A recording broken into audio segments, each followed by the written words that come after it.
Hi, everyone. Welcome, welcome. We're very happy to have you join us today for the Graduate Student Caucus of the Comic Studies Society's Professional Development Series.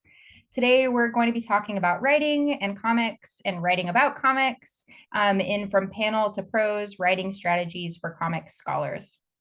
So at the Graduate Student Caucus, our mission is to support graduate students and early career scholars in the field of comic studies. Through our professional development series, we've had the pleasure of hosting many awesome events from the Comics in the Archive event that we had recently, where we learned about archival research in the world of comic studies, to the Teaching Showcase, where participants explored innovative ways to teach comics and use them in the classroom. And so you can check out recordings of those previous events on our YouTube channel. Today, we are so excited to continue the professional development series through a conversation with Tiffany Babb and Kate Tanski, two incredible writers whose work spans a variety of public and academic venues. Today, they will talk about their experience writing about comics and share some insights on their own approaches to writing. So I'm going to introduce our speakers. First, Tiffany Babb writes and edits articles about comics and popular culture. She's the editor of the Comics Courier and the Fan Files, and she has previously served as deputy editor at Popverse and as co-editor of the Eisner Award-winning Panel by Panel magazine. She has written for the AV Club, the Paste magazine, and the Comics Journal. Welcome. Thank you so much, Tiffany, for being here. Thank you for having me. And we also have Kate Tanski, who began writing about comics and teaching with comics over 20 years ago as a master's student at Purdue University. She's the current publisher of the 3-time Eisner Award-winning website, Women Write About Comics. WOWAC, I think, was the WWAC, was the consensus, and served as the Comics Academ editor for WWAC and as a regular contributor from 2015 to 2022. In addition to her work with WOWAC, she also served as a Comic Studies Society member at large from 2020 to 2022, and as part of the Outreach Committee with a particular focus on attracting writers doing public scholarship in comics for non-academic audiences. And lastly, I'm Morgan Podraza, and I'm hosting over here at the Professional Development Series for the Graduate Student Caucus. I'm a member at large, and I'm just basically here to hype all of the amazing people that we have as part of our community. So thank you so much, Kate, for being here as well. And so now we're going to go ahead and get started with chatting with you all, which is what people are here for. I just want to say that I've also had the pleasure of editing both of your work. So, like, that's something that I got to do in Comics Academ. And it's just really cool that many years later, we're still like part of that network. And I think that's one thing that I hope everyone takes away from today is that writing about comics is something that is communal because you're not writing for yourself. You know, you're writing to share that writing with other people and to talk about it with other people. And that's really, I think, where a lot of us start is we just want to talk about the comic, right? And writing was at least for a long time the fastest way to do it. That is such a great way to start our conversation because I think a lot about academic spaces are very isolating a lot of times, and you're encouraged just to like write in a silo by yourself. But writing about comics as like a pop culture, part of a pop culture community, fundamentally you want to be in conversation with people. Like that's what popular culture is about, right? It's like having conversations, building community, and building community that lasts like over time, right? Like genuine kind of meaningful places of conversation and connection. So I really love that. Thank you so much, Kate. So the first set of questions I have for you all are about what I called like your writing personas or your writing identities. So I want to hear a bit about how you first started referring to yourself as a writer, and what kind of encouraged you to embrace that as part of your, as an identity or kind of as a persona.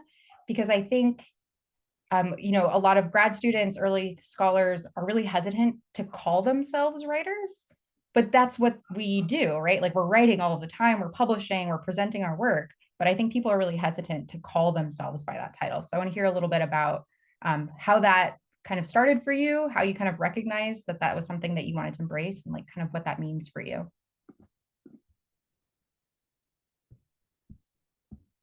Kate, do you want to start or should I start? Mine goes back further, so seniority, I guess. We'll go with that way.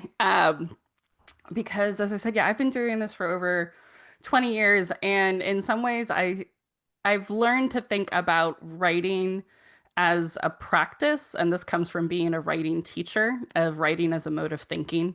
And so I did that. I went to graduate school for English and English composition at Purdue.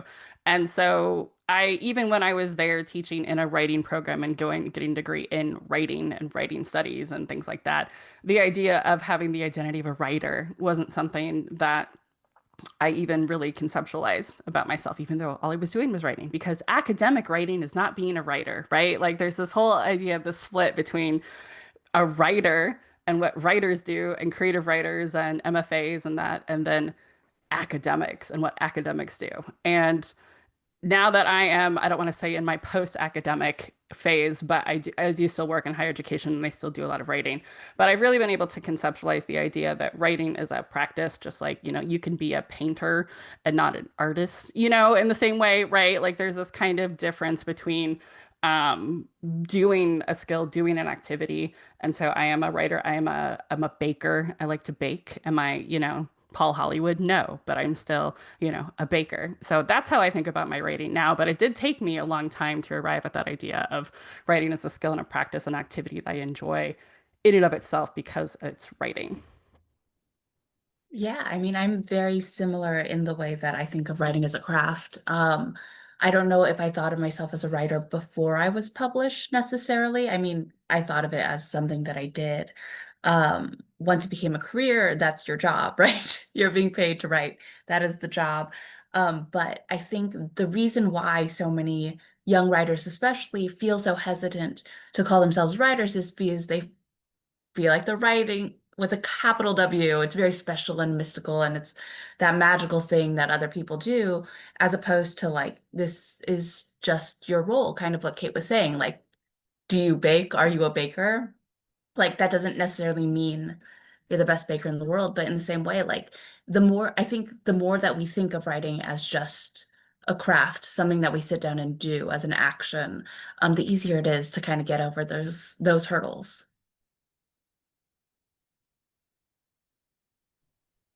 Thank you all. Yeah, I even as someone who writes all the time now, I'm like, but what does it mean if I meet someone at a dinner party and I say like they're like, what do you do for a living? I'm like, I'm a writer. Like I don't it feels weird. I'm like, I don't know. I don't know. I do stuff. I look at stuff. I like to hype stuff. So, can you tell me a little bit too about how you first started writing about comics? Because I feel like that's like an additional, you both are kind of talking about like the heaviness or kind of the cultural expectation about what it means to be a writer. And then we have like comics as part of that, which also brings up lots of complications when people then inevitably ask you, like, oh, do you write comics? And you're like, well, no, I write about them, I hype them. So, would you tell us a little bit about how you first started writing about comics? So yeah, I first started writing about teaching comics. That was actually my invitation to write for Will Back.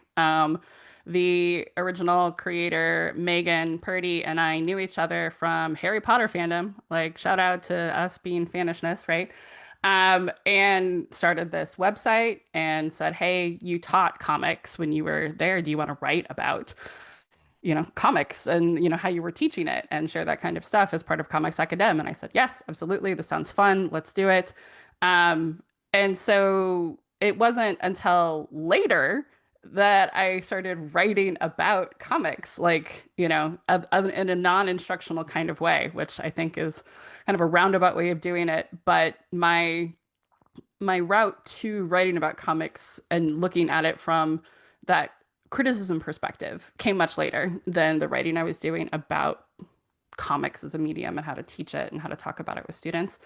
And so for me, it was always more like I don't want to say like guilty pleasure, but like so self-indulgent when I get to write about comics that I like just because I like them and I want to say something about them, or I get to interview somebody about comics. That's my other favorite thing to do, is just talk about people about comics and share what they have to say about their comics. So a lot of the writing that I did was, interviews and things like that. I like collaborative writing. So we did a lot of roundtables at WWAC, and I loved that because, again, I don't want to be just one voice. I want to talk about with a lot of other people and be part of a lot of other voices. So that was really my way to get into writing about comics, was a lot of that. And I stayed pretty much in that space. So, like, Tiffany can talk about how she's an amazing freelancer and does all this really cool stuff.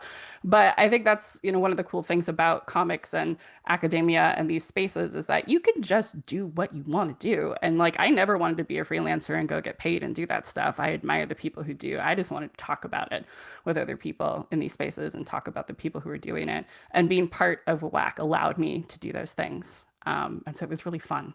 I guess that was my journey. It was so much fun, and I got to do what I wanted. That's great. It's funny because Kate's actually a central role, a part of my beginnings, which is I was in either in college or in grad school. I don't quite remember. And I got into comics when I was in college. And immediately I was like, every term paper that I could squeeze, like some of them, like not close enough, but anything that I could make happen, I was like, I'm going to write about comics. So I just started having all these term papers that were about comics. And I was like, well, what can I do with these? Always, always got to think about the different angles. And right around then, I think Kate had maybe tweeted or posted somewhere about how she was looking for pieces for WWAC that were more academic. And I was just like, hey, I've got these academic pieces. So I reached out and Kate said yes. And she edited I think my first comics bylines. And from there, Steve Morris from Shelf Dust reached out and he was like, hey, I read your stuff on WWAC. Do you want to come write for Shelf Dust? Um, so I went and wrote for Shelf Dust, and thus began the long journey into freelancing, which is just a lot of cold emails. How I got involved with Panel by Panel was I cold emailed Hass. Like I'd kind of known him from his YouTube stuff, just launched the magazine. I was like, this is great, got to be involved. And then just wrote for him for like years until we became friends and I could co-edit the magazine. And now he helps me on the Courier as well. But the freelance life is it's so much not about like writing what you want to write about it. It's so much about knocking on doors. And like for me, I was never particularly interested in writing reviews. But when someone's like, hey, the AV Club needs someone reviewing, all of a sudden you're just like, yeah, let's do it. So you kind of have to follow the flow of where the work is. Um, and just send a lot of emails to people that you never hear back from. Yeah, I think that takes like so much courage, right? To just like go out there and it takes a lot of courage to just put your work out on in these venues, right? Where people are going to be reading it, especially popular venues, because they're really accessible. People can just go to WOAC and check it out. People can, buy the Comics Courier and check it out. They can read your stuff just floating around online, as opposed to like being like in this like kind of bound establishment of academia where you expect that people are going to have a specific kind of framework or mindset when they approach your work, right? As opposed to just like, I don't know, my friend sent me this link. um yeah, but I think it's really cool. It takes a lot of courage, but I think there's a lot of rewards. I think the community overall is pretty generous, as you both are describing. So you both I are just also want to pick up, I want to pick up something you said there, because I think one thing that I want, because of this audience that we're here, when it comes to academic writing and the writing that you're doing for the public, and how in the past, really, 10, 15 years, we've seen that change between, what counts towards tenure and promotion, what counts when you're on the job market, being, articles in peer-reviewed journals only, or, edited collection, or a fully chaptered single authored book, to being more people who can be interacting in these public spaces and speaking to people who are not academics. And that is something that has happened with a lot of the multimedia, new media type stuff. And so that permissiveness, I think, has given a lot of academic writers or people who are writing in academia or start, like Tiffany did, kind of like in that area with these papers, a way into these other areas, right? If you hadn't written about that stuff in school, then you wouldn't have the freelance career that you have now, right? Because like you needed that venue and way to get that out there. And so when you're thinking about writing that you're doing versus writing for academia or writing for yourself, all of the writing that you're doing can be academic. You just have to spin it the right way. I'm a rhetorician by trade, okay? So like what do you need the argument to be in order to explain why it matters that you were writing about this thing in this moment, right? And getting that stuff out there. And there's always been a speed of writing that is faster than the book publishing world. And so it's really great to see that the writing that you're doing can come out faster than waiting for these traditional publishing venues. And being in there in the moment and not having to delay what you want to talk about for years and years. So I just want to say, like, yes, all this stuff is out there and it's great, and can be just as valid and just as part of and academically rigorous as any of these traditional publishing models. And I love that. I love it. Yeah, I'm so grateful that you brought that up because one of the kind of points of conversation that our members were interested in is this kind of overlap or navigating the popular space versus the academic space and what it means to try to um, adjust to different kinds of audiences and the genre conventions and the venues that are available for these kinds of things. What would you all suggest for folks on like how to pitch something that you started in the world of academia, like Tiffany, you're talking about like writing term papers, right? Like how do you take something that you've written in the academic space, and what would you all suggest for folks who want to pitch to more popular venues or are interested in kind of like reframing or bringing something from the academic world into a different kind of venue? Tiffany, that's you. You Oh, do that. yeah. I think for me, it was a little different because I was writing for Kate and the column was very specifically academic. I would not necessarily recommend taking a paper and changing the language and publishing it, partially because people won't publish it. You can take your idea and your concept and completely strip everything out and write it for a popular audience. I think that's the way to do it. Just because, I mean, audience is everything in writing, right? And an academic audience is not only going to have a different framework, they're going to have different readings, they're going to have different expectations of how much you're or how little you're explaining things than a popular audience. And even popular audiences are different, right? You're writing for the Comics Journal, you're writing for the AV Club, you're writing for the LA Times. Like these are all wildly different audiences. So my advice would be to take the concept, see if it is a popular concept, because a lot of times it's not. There's a lot of things in life that I find fascinating and I want to write about, and nobody wants to publish, right? Because it's not interesting for a mass audience. And that's okay. Like, that's why we have small, more esoteric publications. That's part of why I run the Courier, right? Is so I can have. One of the pieces is about Captain Citrus, which is one of those like sponsored superheroes in like Marvel. Like other publications are not publishing about Captain Citrus, right? You just have to try to find your niche or start your own publication as well is totally an option. But I think we fall into the trap of like very interesting to me, and so it must be interesting to other people, which is just not always true. So, but if you do have an idea that you do think is applicable to a wider audience, um, just start writing from scratch, I think, just because everything will have to be different. I feel like that's kind of like it's an intimidating thing to hear, right? Because you spend all this time finding citations and framing your argument and all this stuff as an academic. So then, figuring out a way to like reframe and rewrite and kind of think again about these concepts and your ideas, like you've already done so much thinking, right? And I definitely feel like that thinking will always serve you, right? Like the thinking you've Yes. done in the past, no matter how many drafts you do. And Yeah.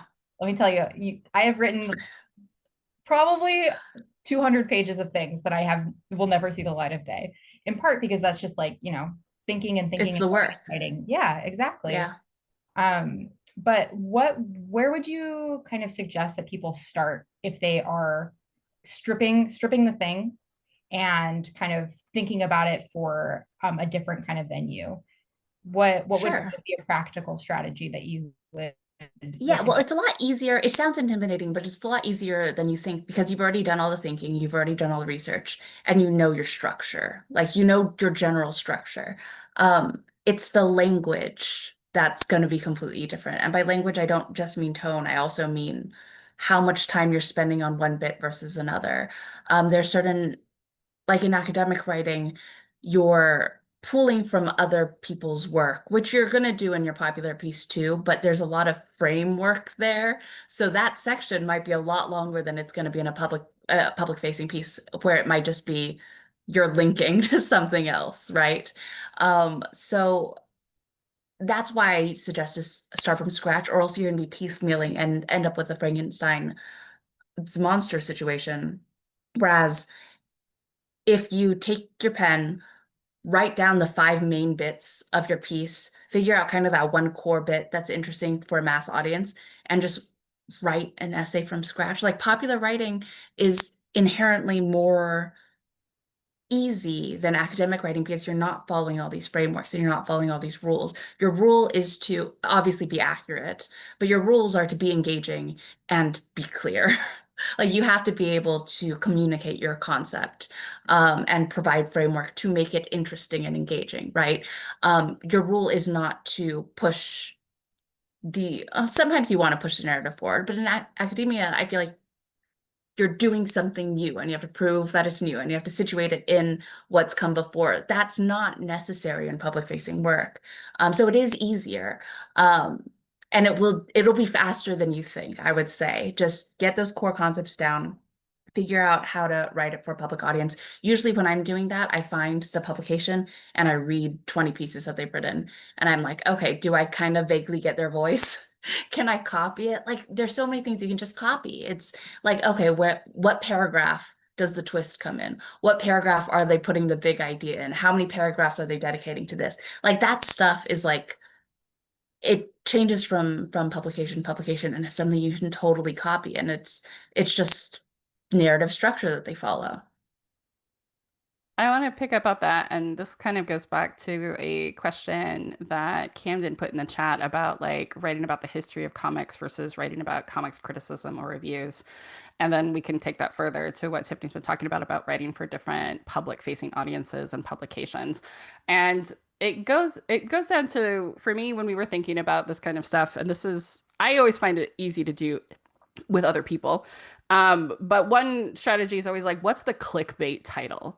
You know, like Tiffany was thinking about like what are the five things? So it's like if this was doing a social media post and it was clickbait, you know, like what would that headline be? Because that is gonna what's gonna grab the audience. What do you want them to take away with? Not a bait and switch, but like an actual like lead. Not that you're burying, but like what is that thing that is going to go viral about this piece? Like what is it that you're saying?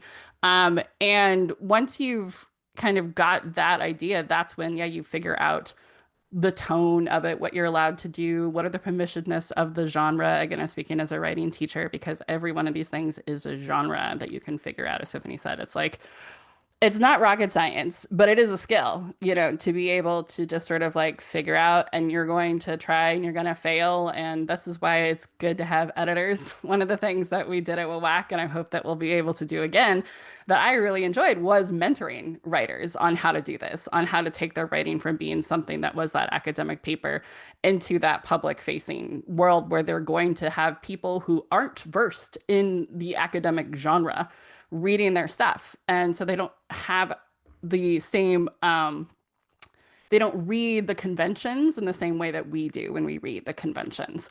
But that doesn't mean that they're unintelligent. It doesn't mean that they're uneducated. It means that academic writing is a very specific niche genre. But another way to think about it to kind of give you, I guess, confidence is that I'm sure many of you have given a presentation about a paper and written a paper.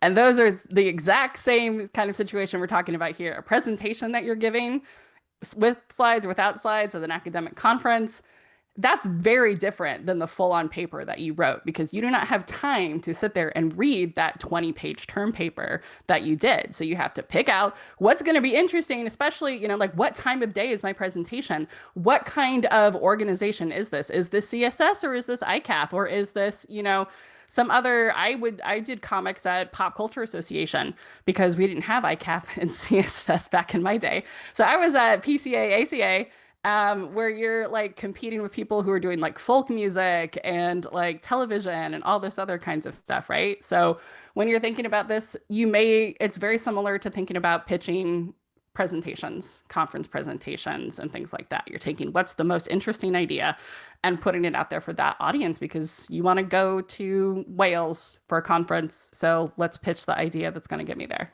right? I love that because I do feel like even when we're writing in the academic sphere and that genre, that the skill of being able to clearly communicate in a really clear and direct way that's engaging, that you all are talking about practicing with like pop writing, still can help us in the academic sphere, right? Like there may be more jargon, it may be a more dense kind of argument or something, but being able to kind of have that engaging voice and know how to communicate to different audiences, I feel like is also part of academic writing, especially today. I also love though that you both are talking about kind of editing and feedback, right? Like you both have a lot of experience as editors, which I think is just like an incredible skill that we don't talk in kind of the academic world enough about. Kind of the process of editing and having a community who can help you. So I'm wondering if you would all would talk a little bit about first how you solicit feedback for your work. How do you kind of get people to give you effective feedback? But also on the other side, how do you approach providing feedback when people ask you for it?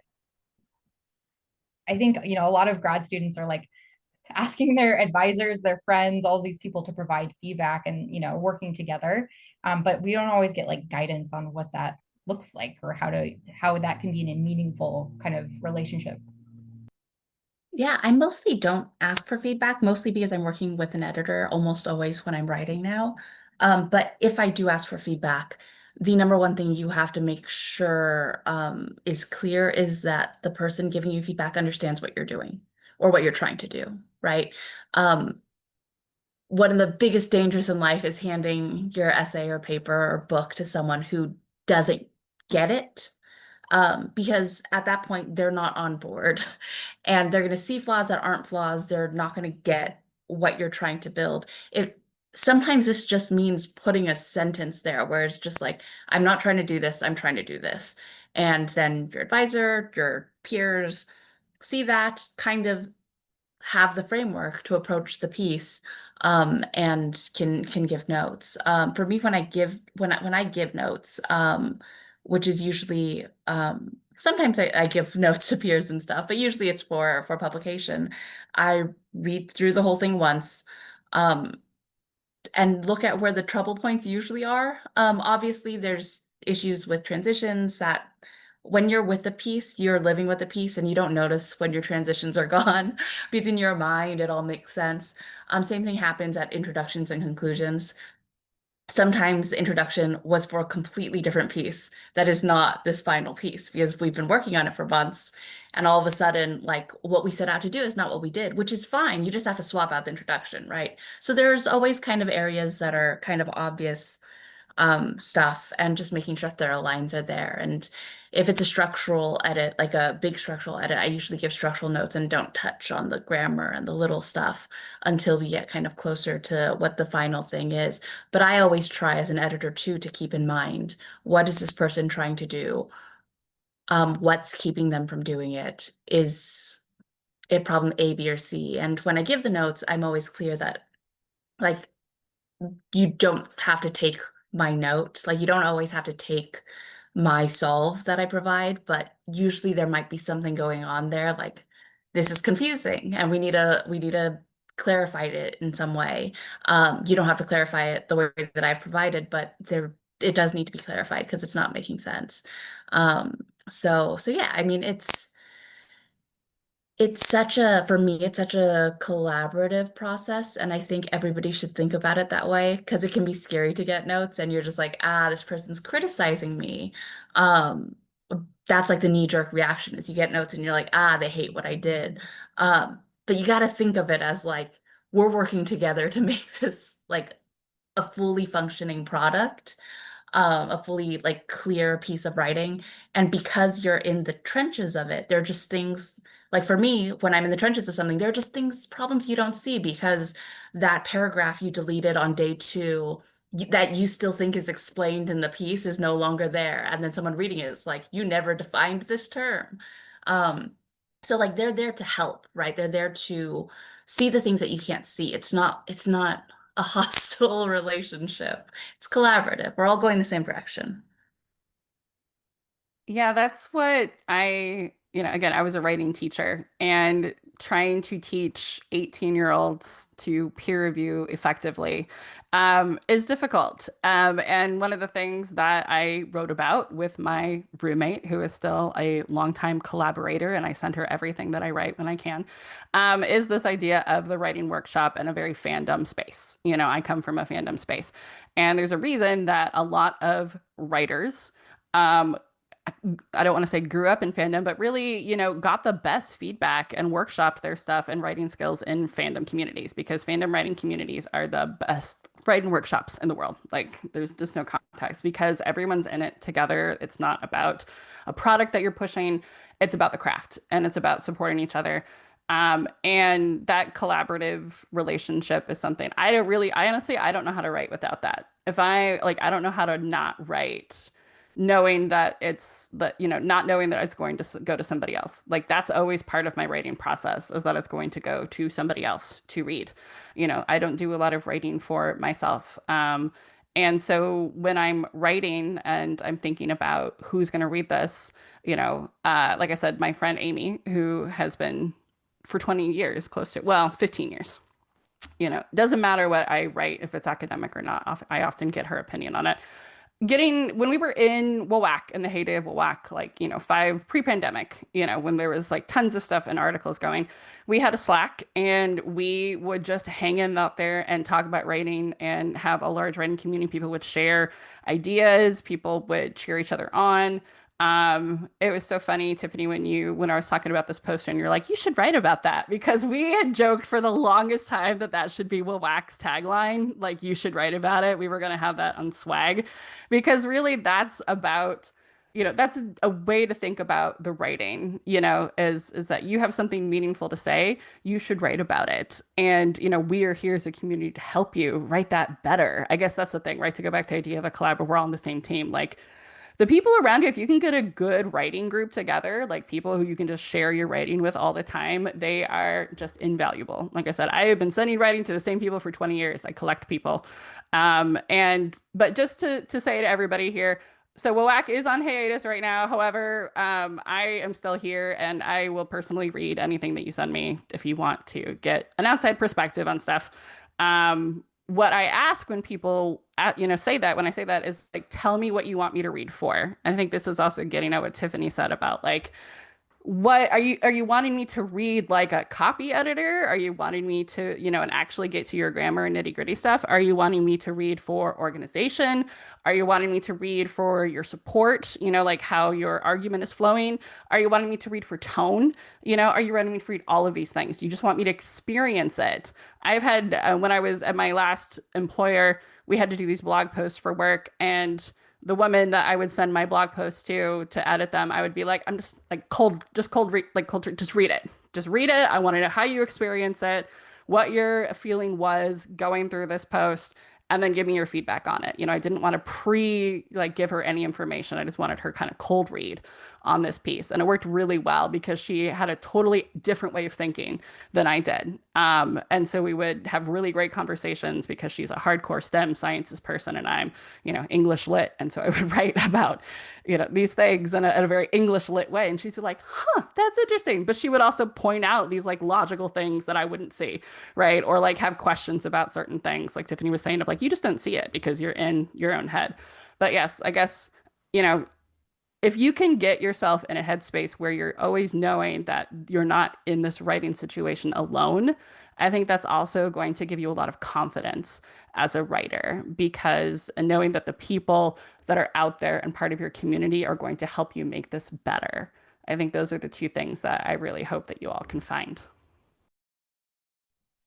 Yeah, and I really think that there are a lot of those kinds of communities kind of built into the grad school experience, right? But it's about like taking that next step, that bravery, that courage that we've kind of talked about before, that like of reaching out, being like, hey, do you want to work on this together? Can we, start a writing group?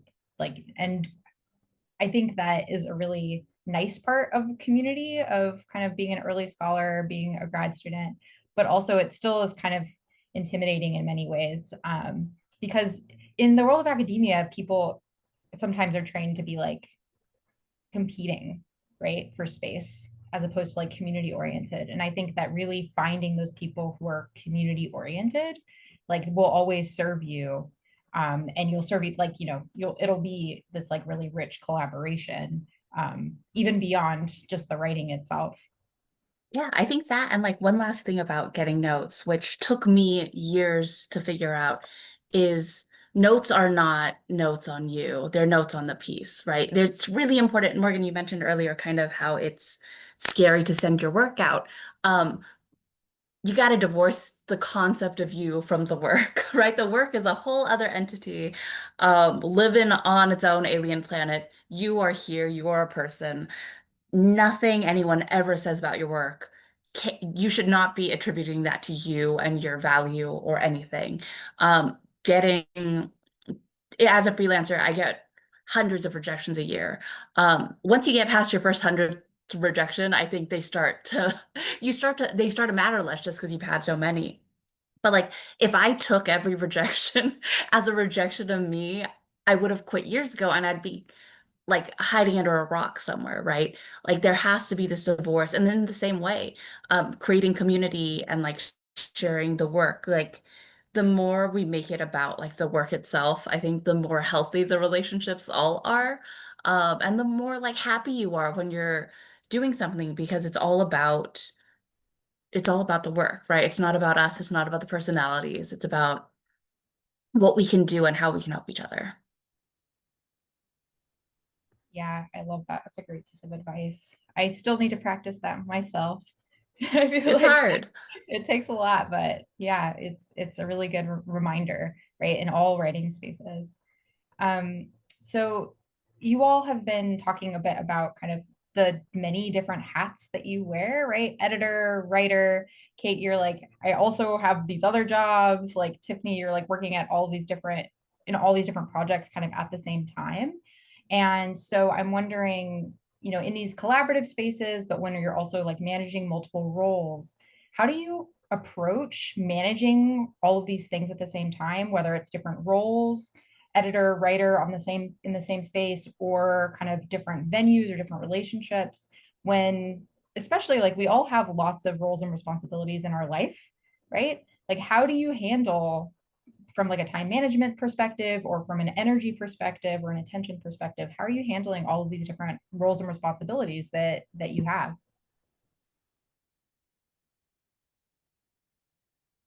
Kate, do you want to start? Sure. So, yes, I work full time. I am an instructional designer and I work happily now, I work remotely, so I don't have to commute every day. But that is a 9 to 5, technically 9 to 5 job Monday through Friday, right? So, there's not a lot of time to write around that. And I've been doing this for about 8 years. So, I've been doing some whack stuff and writing around that. And I think one thing that, people are always like, well, you just have to find the time and the day to do it. Just do it every day, right? And you hear that and you're like, okay, but I can't. Like, I can't find it.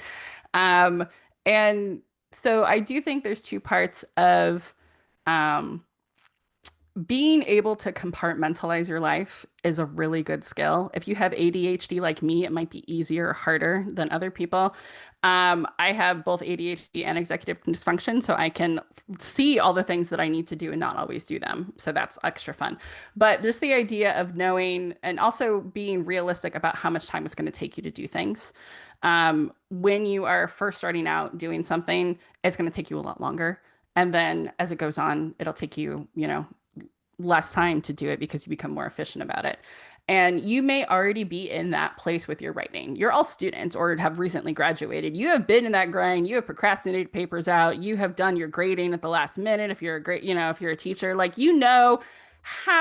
what's the minimum amount of time I need to complete this task? If you don't know that, then you haven't been grad scooting correctly, in my opinion. Everyone needs to know the minimum amount of time to effectively do a task, right? And so then the key, number two, is figuring out when is this going to work in my schedule? And it might be on a weekly basis. I do a lot of things on weekly basis, in terms of programmatic work, freelancing. I don't do freelancing, I do contract work, but a lot of that is weekend work for me. And I'm happy to do that because I don't have other situational things that depend on my time on the weekends.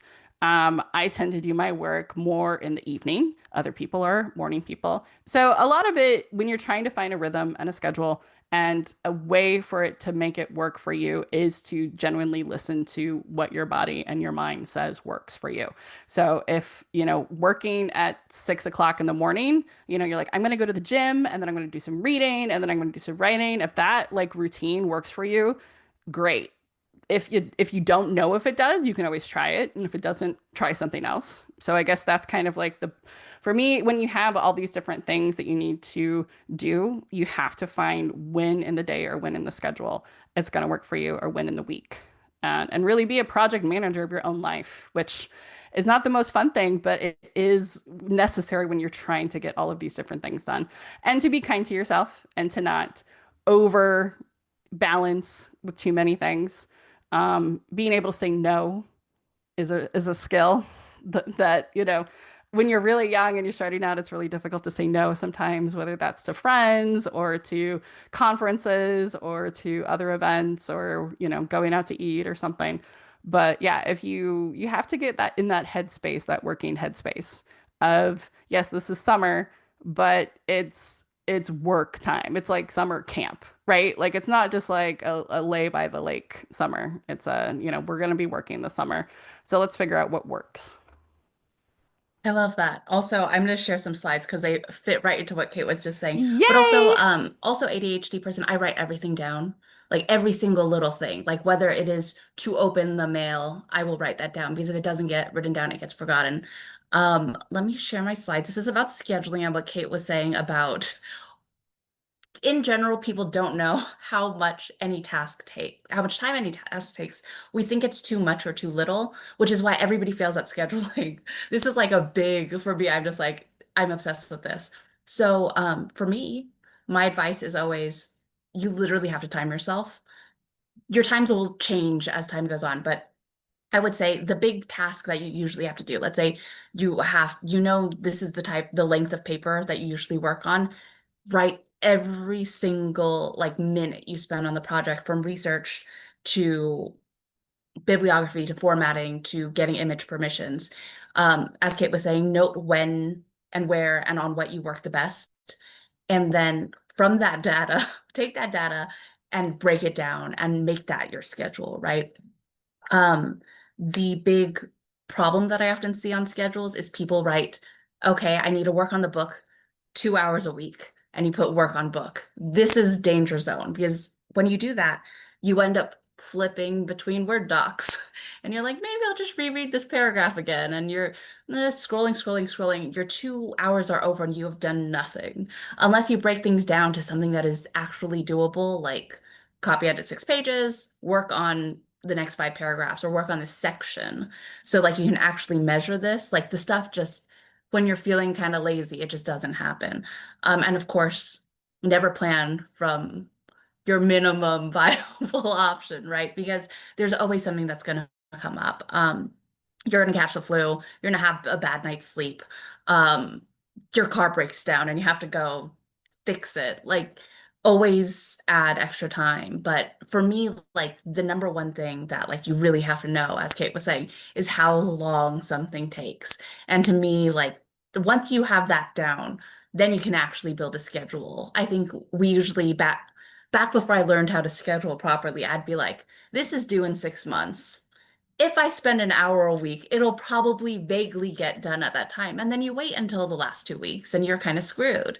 But if you actually get this data, break it down into something workable, then everything's just like you're actually doing stuff and you're not kind of wasting the time that we often do when we're putting something off or we don't want to do the serious thinking that needs to be done for the next bit of the thing. And we just kind of languish in the nothingness. Like we got to get rid of the languishing in the nothingness because then you're not enjoying your free time and you're not working. So it's like doom scrolling, right? You're just doom working, which is just nothing is happening. So if you can eliminate all of that through kind of the structured, segmented scheduling, that's like the ideal. You get so much more time back and you're so much more efficient. Oh my God, the idea of doom working. Oh my gosh, I was like, Yeah. yeah, yes, Yeah, I mean, that's we all it. do it, That's right? it. Where you're like, it's like that whole thing where you're like, I'm supposed to be relaxing, but I'm thinking Yeah. about, well, I'm supposed to be working, so I'm not working or relaxing. And then you just go to Yeah. bed and you're like, wow, I feel terrible. Yeah, we got to get rid of that. Got to get rid of that. Yeah, The I love other the thing idea. I wanted to add is this idea of all writing is writing. Because this goes, the idea of working on a project and then you've got 8 projects going on. And maybe for someone like Tiffany, like one's a review, one's an interview, one's a piece of criticism, one's something that she's editing, one's a Kickstarter that she's putting together, right? All of those are writing. And so as long as you are writing, you are keeping up with that writing activity. It's kind of like a fitness level in some ways, right? Like the more you write, the more stamina and endurance you have with writing. But sometimes it's like you want to do a trail ride and sometimes you want to do on the beach, like you need, I think, in my opinion, you need some of that like dessert writing, right? And so that was one reason that we got a lot of, I think, academics writing about comics for this stuff is the idea that like, yeah, this is the academic writing and this is what I do for me. This is what I just want to write about this. But it also keeps your brain going. When I went and saw Thunderbolts with Nola, who is the editor-in-chief of WAWAC, and we had like the wacky breakdown over Indian food afterwards, talking about it as a genre. Like it could have been an article or a round table because that's just like that's what we do, like we see something and that's the way we do it and we get to talk about it and express it. And it's fun to keep that academic part of your mind going, even when you're doing something that's not academic. So I guess that's the other thing of like keeping breaks but as long as you're keeping up your writing chops, it doesn't really matter, or keeping that like critical part of your brain like going so that you're not in that doom scrolling of like, I don't know how to get back into the mindset, right? I don't know how to get back into it. Well, sometimes it's watching Andor and thinking about, French costuming in the 1940s. That'll get you back into that mindset. So sometimes those winding paths can be actually really helpful. Yeah, thinking about like managing your time and thinking and like writing in these like different modes. I love that. I feel like one of the most time consuming elements sometimes of, for me at least, of writing is like the writer's block, or like fighting with myself about like the doubts I have about my abilities or my writing. So I'm wondering what you all do to overcome those kinds of challenges, whether it's like um, the writer's block, just being like, I don't know what to do next, or the block of like our own brains, right? I have slides for this. Um, Let me pull them up. They're out of order, so I'm gonna be scrolling back and forth. So first things first, you got to stop thinking that writing's special. We've talked about this a few times today, but like, um, when we think writing is special, or when we haven't done it in a while, it starts to feel like, that's a big task. Stop thinking it's a big task. The less special you think writing is, the easier it is to actually get work done, which pulls us into you should lie to yourself. Uh, lie to yourself all the time. Make the project as small as possible. If it's not, again, don't write, I'm going to go work on my book. How about I'm going to open my Word doc today? How about instead of starting my draft, I'm going to start my notes file? Like the example that, oh, I guess the pictures there. The example that I often use for is dishes, dirty dishes. You don't want to do all your dirty dishes. That sounds like a huge, horrible, uncomfortable task. But I lie to myself and I say, I'm going to do one dish. And if I feel done after that dish, I put that dish away and I'm one dish cleaner. But usually you're there, your hands are soapy, and you're like, I might as well do a couple more. And you get half your dishes done, or you get all of your dishes done. And that's by lying to yourself because we don't like these transitions, right? We don't like to get into the shower and we don't like to get out of the shower. Um, but if we stop thinking we need to get in the shower and we start thinking, in 10 seconds, I'm just going to stand up. And once you're standing, you're like, I'm just going to walk into the bathroom. Like, this is, again, the ADHD mind, but like, you got to break it down into things that's like, and like anybody can open their Word doc today, right? And like, once you're at the Word doc, it's like anybody could read the last 3 paragraphs. It's not this big task. And so, with writer's block, this is, I've put it into 2 buckets because I'm like super convinced that this is true. Your experience may vary.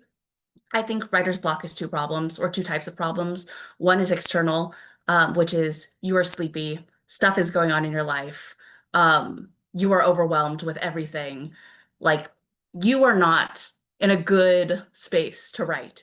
And in that case, like Kate was saying, you do the other work. You don't do the deep thinking work at this moment. You're in no condition. You're not a machine, right? Like stuff has happened in your life, something tragic, something weird.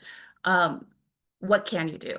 Do your footnotes, get your image permissions, do your formatting, um, do your transcribing, stuff that you can do to push the project forward that doesn't need your brain. So that's writer's block type number one. For me, the second writer's block type is the harder one. Something's wrong with your piece. Um, if you don't know what's coming up next, that usually means that there's something wrong with your project, which is either your idea is too small or too big, usually.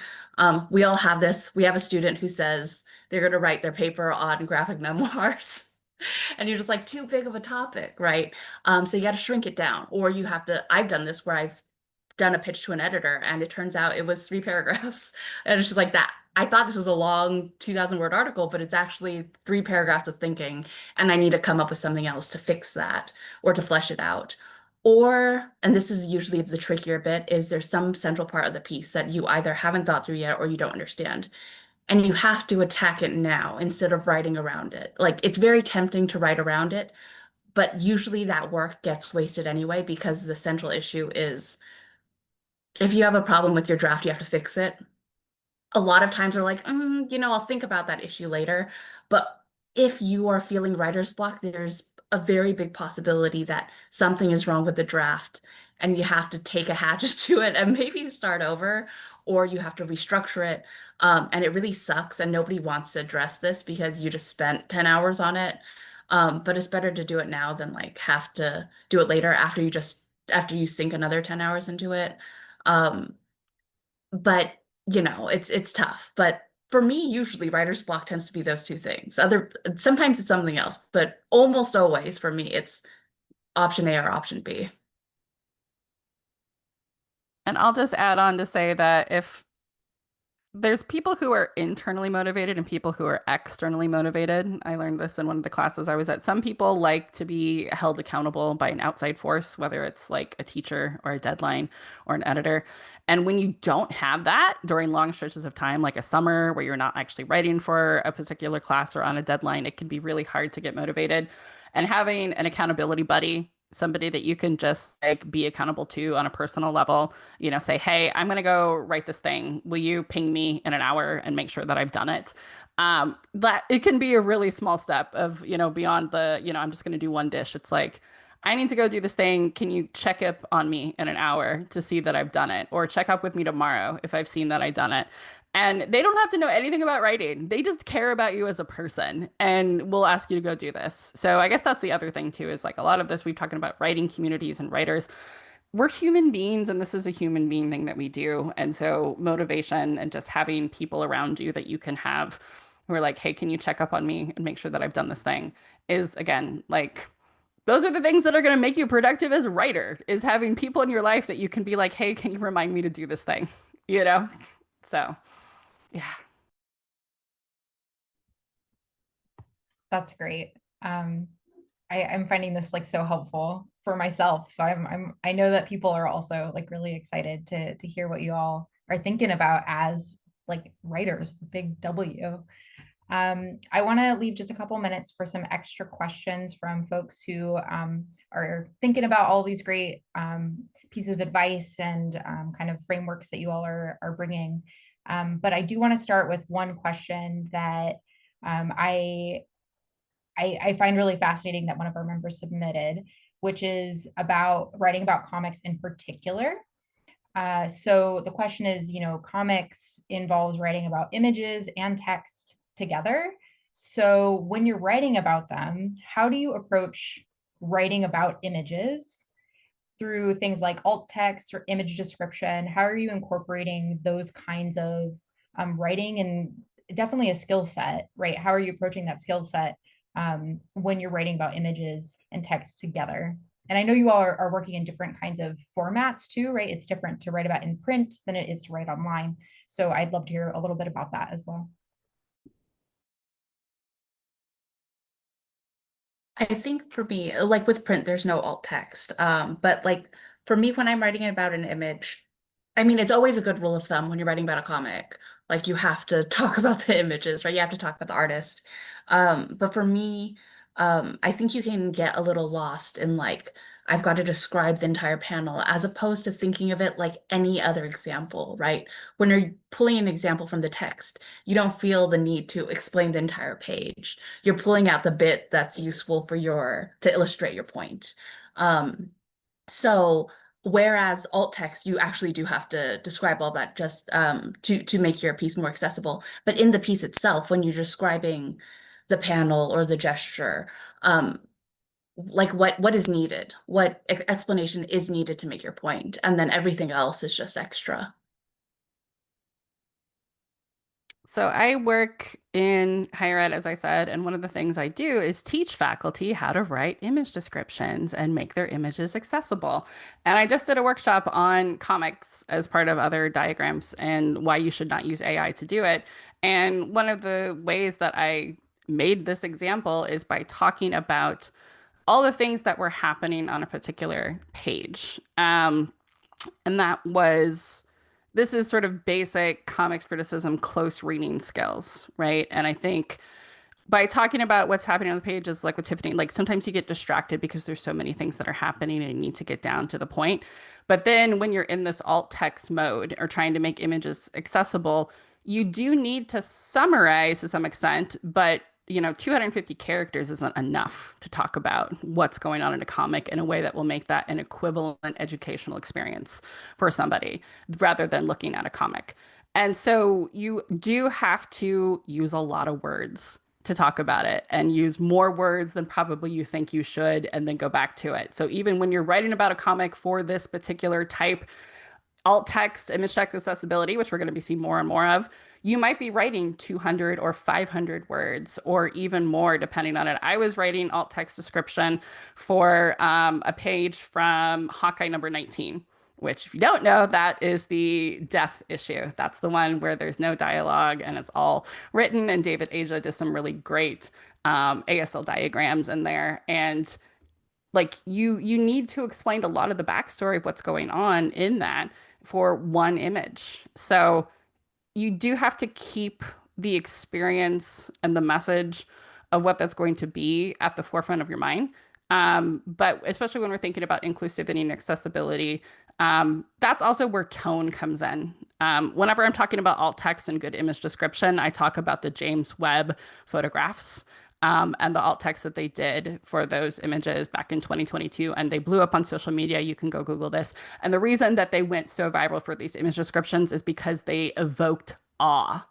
They made you think about space and how cool space was. And isn't this awesome? And it looks like a towering inferno and this nebula is going. So, yes, you have to do the text, but you want people to feel something when you're writing image description and doing things for accessibility, which is far outside what comics criticism is, and yet exactly the same thing as comics criticism. You want people to look closely at what's happening and feel something. So I apply a lot of comics criticism skills in writing accessibility text for images because it's the same skill set. You want people to feel something when you're describing this image. I have never had someone be like, my favorite alt text is, and like have a recommendation. Thank you so much for that. I've already have like my Google open with like a bunch of links for it. I love that. I love the idea that we're approaching alt text with like this sense of like awe and excitement as opposed to like something that like we have to do or that is like a box to check, right? Like it's about community, right? That's what kind of what we keep coming back to is like we're writing for our community, we're including all of the members of our community, and if we approach alt text like that, it becomes like a cool thing that we get to do to, hype the thing we're writing about, hype the thing that we're talking about. I love that. We get to So get nerdy. That's what it's all about. It's the nerdy moments to go back, right? Like you're like, this is so cool. I can't believe no one's talked about this before, right? It's the same thing. But yeah, you have just a different audience for it. But it's the same thing. We're nerding out. I love it. Well, I want to give folks just a minute or two, a couple minutes to post any questions you might still have in the chat, or feel free to come on audio or video if you just like to speak your question, but also feel free to write them.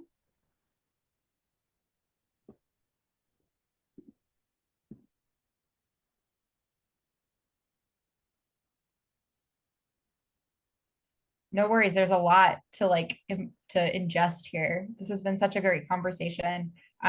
Kate and Tiffany, do you all have any last bits that you'd like to share with folks here, or last bits of advice or thoughts or anything that you feel compelled by? I think we've talked about this, but it's worth re-saying, which is just the more you do it, the easier it'll get. And the less seriously you take it. Obviously, the work needs to be rigorous, but the less seriously you take doing the work, the easier it'll get. And an important thing to keep in mind is also this is not the last thing you're ever going to write. We start, especially when we're starting out, we think, oh my God, this is the piece. And that's it. And then we get really attached to it and we don't want to make the edits that we need to make, or we just get really nervous about setting it out. And if you just think, hey, this is 1 out of 100, it takes that pressure off and it gets easier to sit down and do the work when we lower the stakes and lower that bar. And I think on that, one of the things, when I think about going back to our opening question of like, when did you think of yourself as a writer, or when did you begin to think of yourself as a writer? For me, it was when I was doing things that were way outside of my comfort zone for WWAC. For about 6 months, I was doing a weekly Marvel news roundup and news writing. And we did it in a WWAC way, which was kind of be sort of like, we said it was like last week tonight, but about comics, where we would have like a bunch of links of, like everyone was doing news roundups at the time, right? Of like, here's all the links, CBR, the Beat, everybody was doing it. And we were like, we're going to do it our way. And so every week, every Sunday, I sat down for 2 hours and I put together something that was funny and interesting and had 5 or 6 links of it and set it off. And I did that for 6 months every single week, pretty much. And that was when, like Tiffany said, like the more you do it, it becomes a skill. And that wasn't anything to do with criticism. It wasn't anything with academic writing. I was doing all of that stuff too. And it was just doing this one thing, a news listicle that was 500 words every week that really, I'm like, I'm a writer. This is what I do. It's my skill. I also talk about how I substitute taught for a little bit after being a teacher. And when you're a teacher in a classroom for a semester, there's a lot of rules and all this stuff, and you're there and you have a lot of control in that situation. Then you're a substitute teacher and you're thrown into a classroom with people, with students, and you've never met them before. They're in the middle of a semester, a term, and it's a subject matter maybe you don't know anything about.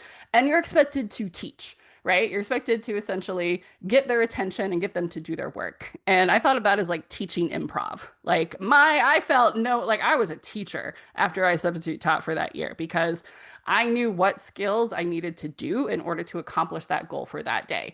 What of the teaching skills repertoires were doing that. So when you're becoming a writer, maybe it is something like writing in a diary every single day. Maybe it's something like writing a news roundup. Maybe it's something like doing a TikTok every day. Because again, like we think about writing and communication, it doesn't always have to be written. We do a lot of stuff now. And when you get in the habit of doing that, the more you do it, the more you're going to take on that identity that you are a writer, that writing is a craft. If we want to go back to Greece, it's a techne.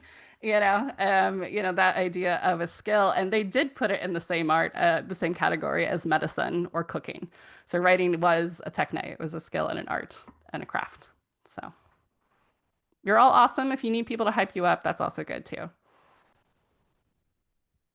Y'all, thank you so, so very much for your sharing your generous and kind thoughts and your experiences as writers and editors and people in the world trying to navigate all of these difficult things. I want to real quick just shout out some of the productivity tools that people dropped in the chat. Cassie Lee said that FocusMate and Flow Club are two game-changing apps to schedule a time and have another person on the other side of the screen holding you accountable, which is really cool that there's like an app version of that. So you don't always have to rely necessarily on the schedules of the beloved people in your life. Victoria also recommended Focus Pomo, one word, and Asana to make mini due dates to help break up different steps of the project. So I love productivity tools. There's so many things that I think can help us and can be fun to use. I love using YouTube has these great, just like 30, you can put like 30-minute videos or 1-hour videos that are like little animations that are just cute and they just count down. Sometimes it's just good to have a vibe. But one of the other resources that I'd love to hype right now is that the Graduate Student Caucus actually hosts writing groups. And so we will be hosting a summer writing session, but there are writing groups that happen in the fall and the spring as well. So check out our social media or check us out on Mobilize to get some details about writing groups if you're looking for someone to kind of help you with build community. If you're looking for other folks who are writing about comics, we would love to support you in that way. So thank you all again so much. Thank you very, very much to Kate and Tiffany. And thank you all so much for coming to hang out with us and chat about writing. Feel free to send some emails if you have further questions, and we'll make sure that Tiffany's slides also get distributed to everyone. Yeah, and my email, Kate was mentioning giving notes. My email is, I think, available on my website and on Blue Sky. But if anyone has any questions about doing criticism or freelancing, all of that, I'm happy to answer questions. Yeah, me too. If you don't have Woolwhack Comics out there, I think my personal email's out there, but Morgan can get you my email or half the other people here are around. So happy to chat anytime.